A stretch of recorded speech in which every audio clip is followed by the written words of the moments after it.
Vamos abrir essa lista, né, com o 10º colocado. E para mim, em 10º lugar, fica o alemão Florian Wirtz, jogador do Bayer Leverkusen, que teve 36 participações em gols nessa temporada.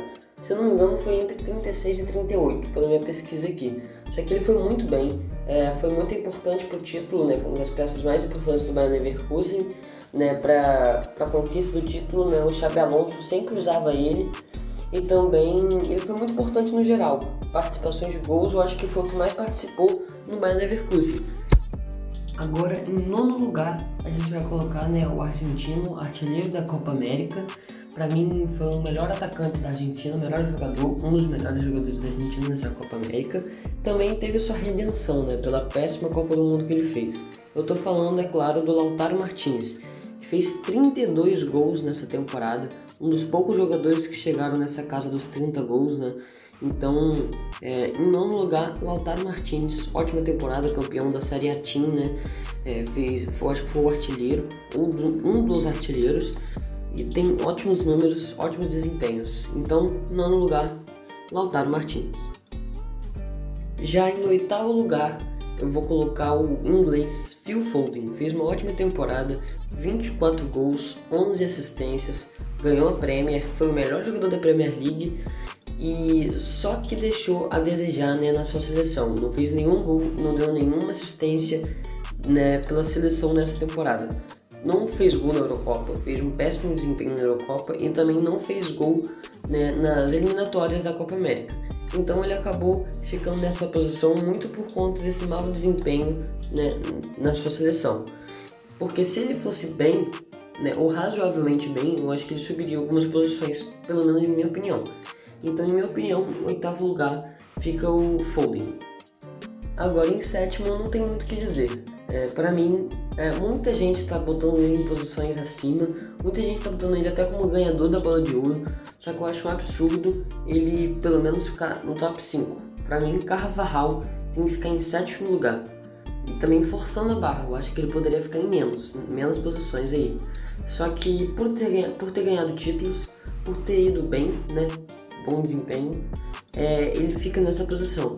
Fez uma boa Eurocopa, foi o melhor lateral direito da Eurocopa, o melhor lateral da Eurocopa, né, tem aquela disputa ali com o Cucurella, mas eu acho que o Carvalho foi melhor, não sei, né, tem minha opinião aí, mas eu acho que muitos vão preferir o Cucurella, pelo menos na Eurocopa.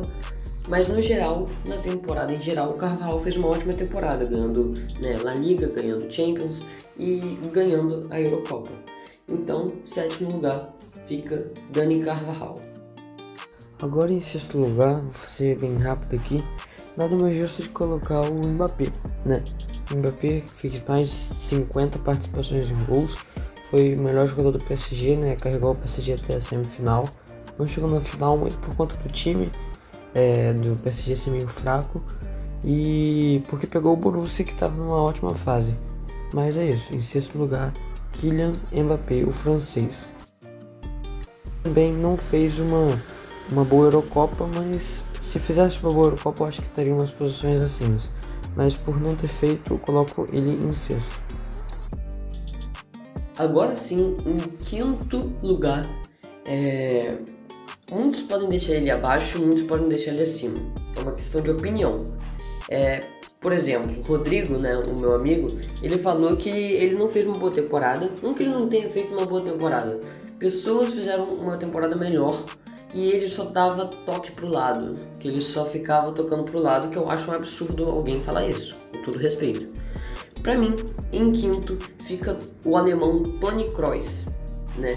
Toni Kroos fez uma ótima temporada, eu acho que de 400, 500 passes ele errou 5 desses 500, entendeu? São aproveitamentos incríveis, além dos títulos, além dos números, além da importância no Real Madrid, né? Ele que fez aquele passe incrível pro Vini Júnior ficar na cara do gol naquele jogo contra o Bayern de Munique, que pra mim, se não tivesse feito aquele gol, eu acho que o Real Madrid não ia classificar, apesar de a importância maior ter sido no Joselu, né, no segundo jogo. Mas o Toni Kroos foi muito importante no geral, foi um jogador muito importante para o Real Madrid, um veterano que se aposentou, né? Infelizmente se aposentou, apesar da idade não ter sido tão grande, né? Não seja tão grande, mas ele quis se aposentar. Então, a The Last Dance dele, para mim, merece ficar em quinto lugar na Bola de Ouro, sim. E fez uma Eurocopa mediana. A Alemanha no geral fez uma Eurocopa mediana, poderia chegar a mais, né? Era se esperar mais, só que pegou a Espanha, que jogou muito e eliminou a Alemanha. Então, em quinto lugar, Toni Kroos. Agora, em quarto lugar, um jogador que poderia estar em terceiro, se não fosse a questão dos títulos, né? Um jogador que fez uma ótima temporada, mais de 45 gols, arrebentou no seu clube, né? Apesar de não ter ganhado títulos, como eu falei, ele fica em quarto sim. Para mim, Harry Kane merece essa posição. Se ganhasse algum título, uma Bundesliga ou então uma Copa da Alemanha, poderia até ter uma discussão de estar acima do terceiro colocado, que eu vou falar já já. Mas para mim, Harry Kane merece ficar assim no quarto lugar. Para mim é uma das posições ali que está mais fixa nessa Bola de Ouro. Acho que o Harry Kane realmente vai ficar em quarto. Mas como eu falei, é a minha opinião. A opinião de vocês pode ser totalmente diferente. Como a opinião de Rodrigo também foi totalmente diferente, que eu já vou falar no fim do vídeo, eu vou dar o gabarito geral dele. Mas para mim, quarto lugar, Harry Kane. Jogou demais, mais 45 gols, como eu falei, né? E deixou a desejar também na Eurocopa. Fez uma Eurocopa mediana, ou então ruim, né? Pelo que era esperado dele. Então, se fizesse uma Eurocopa boa, ganhasse um título pelo clube, eu acho que ele poderia sim estar em terceiro. Mas para mim, quarto lugar é o mais justo possível. Chegando agora na reta final, né? No top 3 da Bola de Ouro. Para mim, em terceiro lugar, ficaria o Rodri, o espanhol Rodri, que fez uma boa Eurocopa, foi campeão da Eurocopa, foi campeão, né, da Premier League, foi um dos jogadores mais importantes da Espanha e um dos jogadores mais importantes do City. Ganhou, eu acho que teve uma sequência ali de mais de 70 vitórias, ele conseguiu mais de 70 vitórias aí, né, seguidas, consecutivas. E também, todo jogo, não tem um jogo que você fala, o Rodri jogou mal, não existe. Todo jogo ele jogava bem. Muita gente estava falando que ele merecia ficar em segundo, ou até a Bola de Ouro deveria ser dele, mas em minha opinião ele fica em terceiro, porque apesar de ter ido bem, apesar de ter feito uma boa Eurocopa, jogar todos os jogos bem, ganhar mais de 70 jogos consecutivos, eu acho que teve dois jogadores aí que jogaram muito mais em questão de números, títulos e desempenho em campo. Então para mim, em terceiro lugar fica com o Rodri. Agora, em segundo lugar, para mim, eu coloco o inglês Jude Bellingham, que fez mais de 35 participações em gols para um meio-campista, né? Em tese é um meio-campista, ele foi muito bem. Só que, por que eu falo em tese? Porque na maioria dos jogos, se você pega para ver, ele sempre joga como um meio armador, um segundo atacante, quase um atacante de verdade, né? Porque o Real Madrid realmente estava necessitando de um atacante essa temporada, e o Bellingham meio que cobriu essa posição. Às vezes ficava o Rodrigo lá, às vezes ficava o Bellingham lá, às vezes puxava um pouco o Vinícius. Só que para mim, o Jude Bellingham foi muito importante para o Real Madrid, né, na Champions, na La Liga. Começou a temporada, né, deslanchando, fazendo foi o jogador com mais gols na estreia. Eu acho que em um curto tempo ali de 10 jogos, eu acho que foi o jogador que mais fez gols, mais que o Cristiano Ronaldo até. Só que eu deixo ele em segundo porque em primeiro tem outro, que eu já vou falar. Mas terminando aqui de falar do Bellingham, fez uma boa La Liga, fez uma boa Champions, ganhou a La Liga, ganhou a Champions, foi um dos artilheiros da equipe do Real Madrid. E, né, na Eurocopa, muitos falam que ele jogou mal, muitos falam que ele foi péssimo, muitos falam que ele foi horrível na Eurocopa. Só que o que eu acho? Minha opinião, ele foi bem, sim.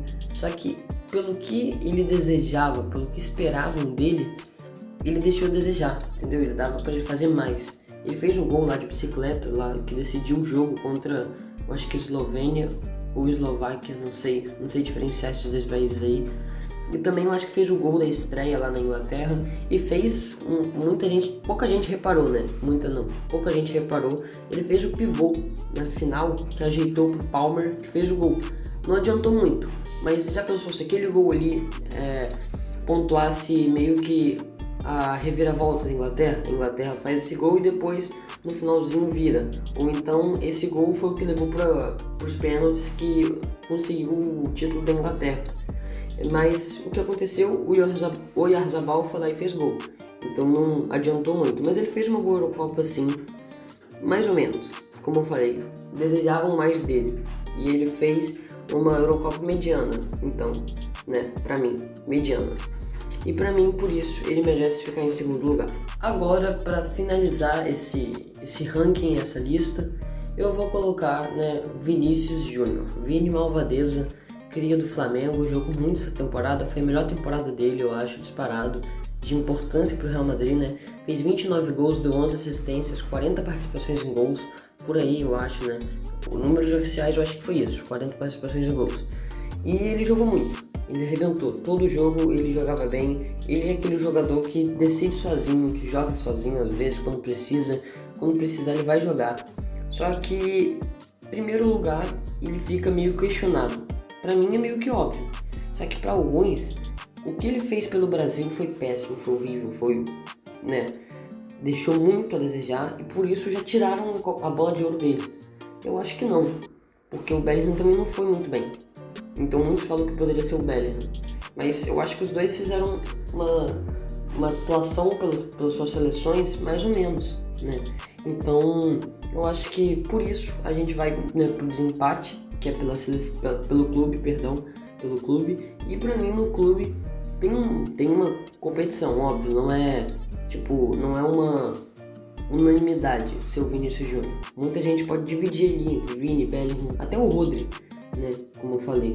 Mas pra mim, Vinícius Júnior merece muito ser bola de ouro, ganhou La Liga, ganhou Champions, e é isso, pra mim, em primeiro lugar, Vinícius Júnior.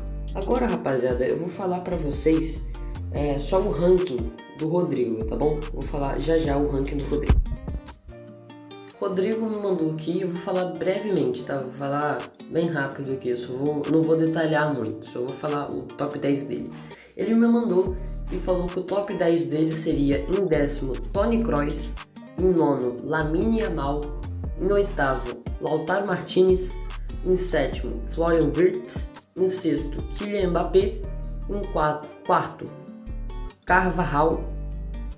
em sexto, Kylian Mbappé, em quinto, Carvajal, em quarto, o Rodri, em terceiro, o Harry Kane, em segundo, o Bellingham e em primeiro, o Vini Malvadeza. Então, rapaziada, o que não mudou? O primeiro e o segundo lugar, eu acho. Eu acho que o resto tá meio diferente até, pelo que eu tô entendendo aqui. Mas é isso, rapaziada. Esse foi o vídeo, espero que vocês tenham gostado. Comenta, como eu falei aí, comenta aí qual você preferiu, o meu ranking ou o ranking do Rodrigo. A gente vai colocar aí rapidamente, né, meio que uma listinha aí, uma fotinho das duas listas para vocês verem, né, e para ficar mais fácil de vocês escolherem qual ficou melhor. E é isso. Espero que vocês tenham gostado do vídeo. Deixa muito like se você gostou.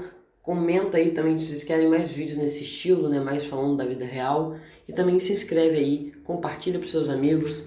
E é isso, rapaziada, esse foi o vídeo. Valeu, falou e até a próxima.